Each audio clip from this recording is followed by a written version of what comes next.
Yeah, no. A couple things. Yeah. I think you were asking the question. I want to make sure that you understand why it was weird for him. Like everybody was like, "Oh," when he said a white woman was yelling at the train. Right. Yeah. Oh, yeah. So did you get clarity on why that's an issue? Yeah. I didn't think you did. Bring clarity to that, because a lot of people listening All right, probably cool. don't. White women are very dangerous for black men. Just to put it, Extremely. if they say like their word to the cops carries more value than any evidence that you have. And so, because to a certain extent, one of the things about white supremacy, and it's not even a supremacy thing, because I know like a lot of times when you hear those terms like white privilege, white supremacy, it's not like overwhelming, but it's very subtle, and it leads to big problems later on. So, like one of the things about that is with white supremacy is their goal is to protect the white woman. So if you are a threat to a white woman, they're not going to wait for evidence. They're not going to wait to figure everything out. You are in danger. So like that's why everybody here was like, "Oh, it's a white woman," and you don't know, like it was. I mean, get clarity from other people, but that is when I see like if a white woman says anything bad about me, like especially of the younger persuasion, I could be in danger. Like if you look throughout history, like Rosewood and Black Wall Street, Emmett Till, all it took was also a white woman. All it took was one white woman's word. And it causes trouble. And even to this day, I've seen it happen. We see it happen with athletes. A girl might have a fantastic evening with a young black man and have buyer's remorse in the morning, or her daddy finds out about it, and she has to say he raped me, and then he loses his scholarship, he loses his freedom. He's considered He's considered a sexual offender. And so all of that. Just because he did what everybody else is doing. And so like in situations like that, especially when you're out and about, you remember that you're black. You know what I'm saying? Like you have to be conscious of that, because it could mean the difference, like it's not between life and death, right? Or between, freedom and imprisonment. There's so many black people we see all the time who have been locked up based off the word of one person, one over another, and then they find DNA evidence 20, 30 years later, and then that person gets to be free. But it's like you lost 20 to 30 years of your life, locked up. And so like when he said that, that's when all the antennas went up. And then on the flip side of that, the distorted mind, I put it this way, is that particularly in the suburbs, that you see young African American men who do have a sidekick, a white girl. That somehow that's like a prize. Like I broke that barrier. Like I got a jewel. You feel me? Like I got something here. I got, excuse my language, I got the white man's woman. You know what I'm saying? I don't flow like that, but I'm just saying that some people think like that.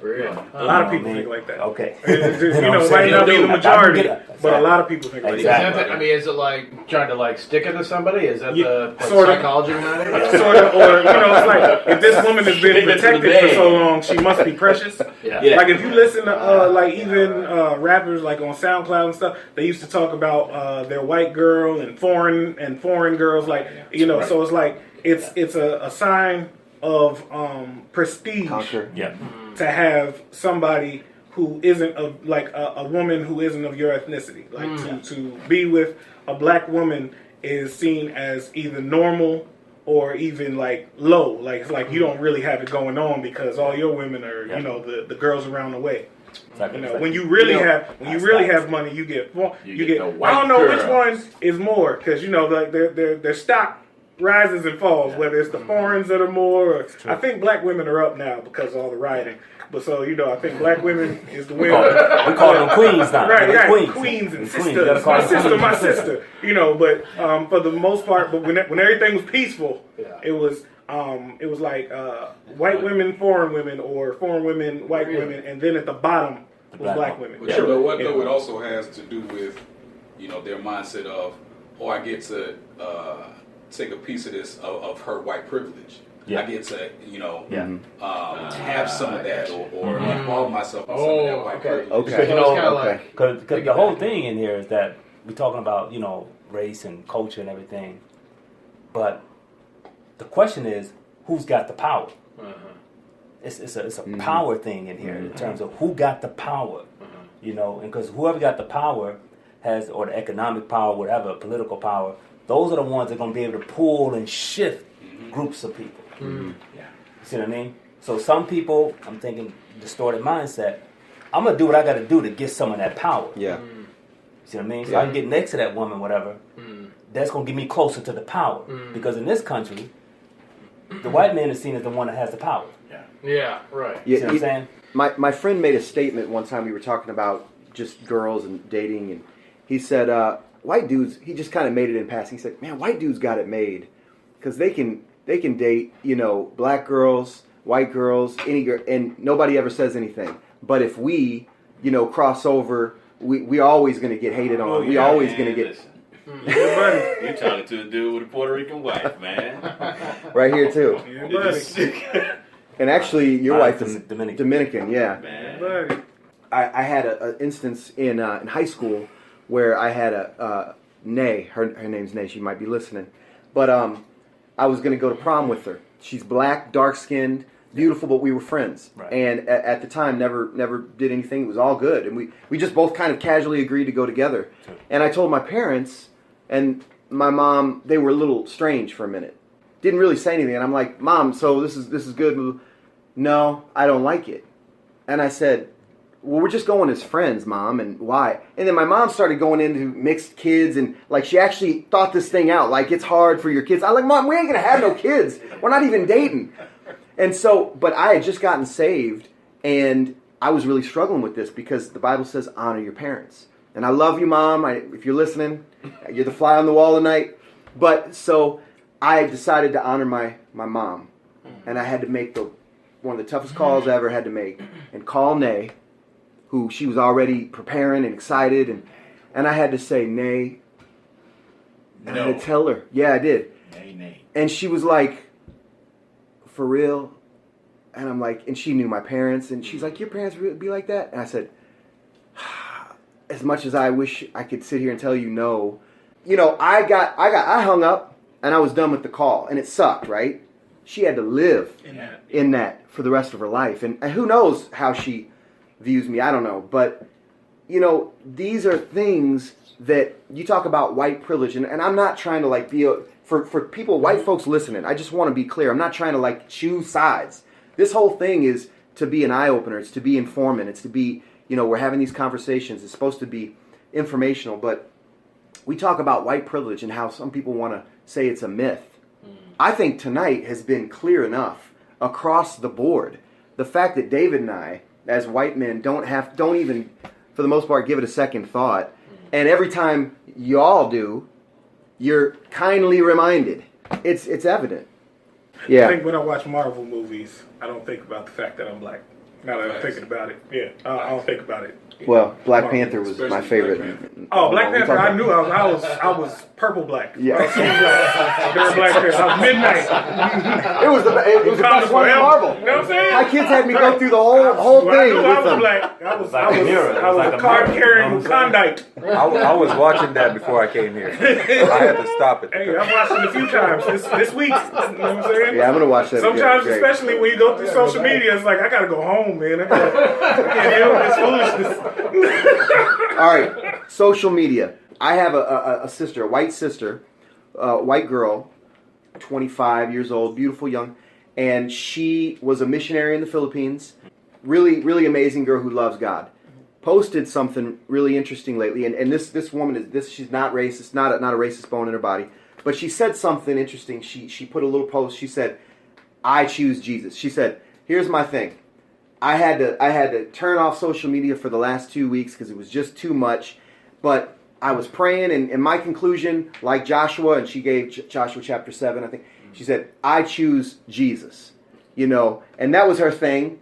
And she said, for the record, I choose Jesus. That doesn't mean... She didn't really explain it. And I actually did message her before, so she knows I'm not coming off against her necessarily. But so that was her thing.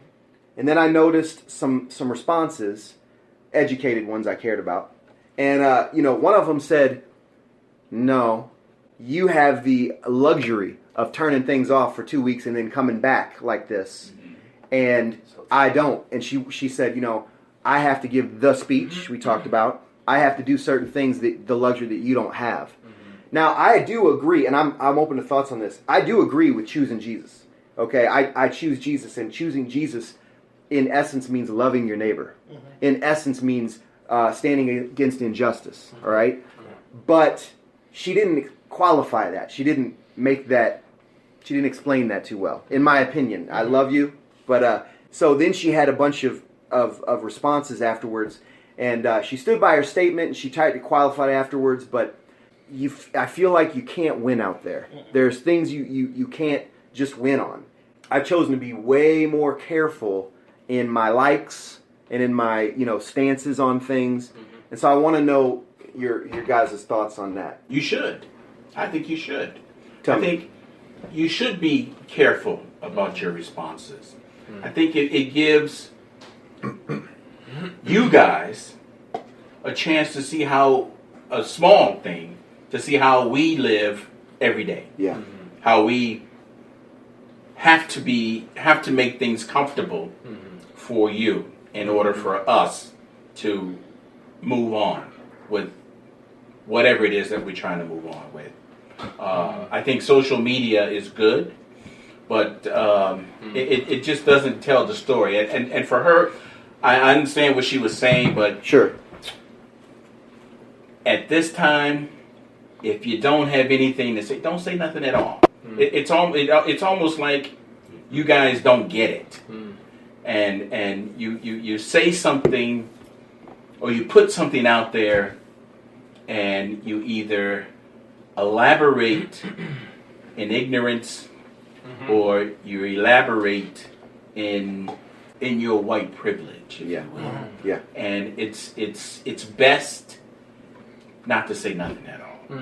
You know, that's my personal view. Let me ask you this though. I didn't make a post for a long time, and I finally did say something about the subject. And one of my friends said, "I'm glad you said something, because if you didn't, I was starting to look at you a little. I was starting to look a little down at you." And I thought, is that fair? No. So, Go ahead. No. okay, so this is This is good. when I get my one profanity laced out. Kids, lock the doors. That's bullshit. I've not posted nothing. Facebook isn't my therapist. Facebook isn't my audience. If I need to know what Scott is thinking about, I need to reach out to Scott. I appreciate that, dude. You know what I'm saying? If Very Scott much. is wondering, when I got the text, I got a text from a couple other of my white friends, 3 others, and I had conversations with them. Hey, man, everything that's going on, I felt like I was living under a rock, and I did not understand everything that was happening. I had long conversations with those guys. Can somebody Go right ahead. How many of you guys got that text? I got plenty From of your- texts. from I your- got from your white plenty of friends like texts that. From my white friends. I was talking about church. The worship leader at Christ Community. Shout out to Ben Radliff. Yeah. I've been going to that church, playing there once a month for about 3 years now. And there have been, a few things that have happened racially over the last, few years, obviously. This time, before prayer, before we got on to rehearse, he said, "Dude, we've got to say something." Now, mind you, I'm the only black guy on stage. There's probably about 10 other white people here, and he said, "We've got to do something." He said, "We can't call ourselves Christians and not say something. We can't call ourselves Christians and just let things be the way they are." And I sent him a text, a couple of days later. I said, "Dude, thank you." I said, "Thank you for saying something." He said, "You know what? I'm sorry for not speaking up earlier." He said, "This is something that, has really affected me, and I'm sorry that you've gone through these things." And, we had the conversation, and, but again, from what he said, the fact that we have to, he felt, in his heart that he had to speak up. To me, it was just, I felt it was a beautiful thing. Absolutely. As far as speaking up, I'm glad that he felt he had to, and he reached out to you, as opposed to just Yeah. speaking. Right. Yes. A lot of people Yeah. just speak from their perspective, and their perspective. I noticed that I have a bigger problem with the intelligent white people than I do with Yeah. like the scholastically, you know, like because they can logically help you understand that you don't deal with racism. Wow. Right. I mean, it's crazy. That's one. Like, I mean, they'll tell you why, like, pretty much throwing away your whole experience as if to say, well, these are the facts, and this is, so, you know. This was a study. Right. 10-year study. Right. Yeah. Right. And so, I read the book. like, my suggestion for all of, like, I tell my white friends all the time, like, you know, you don't have to picket for me, you don't have to do none of that. Just treat me like you've been treating me, because we're already friends. What you can do is listen. Yeah. Beyond all the other stuff that's going on, it's a time to listen. You know what I'm saying? Because to tell the truth, to a certain extent, we know that, you know, the peaceful protests, nobody was listening. You know what I'm saying? Even in the midst of everything else, nobody was listening. And we would consistently have these things over and over again. And we would have video evidence. We would have everything that showed, hey, things are different. There's a different America for me than it is for you. And it would be like, no, it's not. Apple pie. Shut up and take it, or go back to Africa. I'm like, okay, well, I mean, you who's paying? You know what I'm saying? Y'all paid the last time. Anyway, but anyway, my point is that, you know, listen, like, y'all have to pay attention, because we lived in this, and you're just now getting open to the idea. And some people, that's what I watch for. Not for the people who are quiet. Because, you know, as soon as I show up or I talk to them, they're like, hey, what are your thoughts, da-da-da-da-da, you know. But I'm like, it's the ones who have so much to say, and who are defending their current way of thinking and trying to say, well, yeah, this is an attack from the devil, and these are mobs, and da-da-da-da. And it's like, well, how did it get to the point where this is all we talk about now?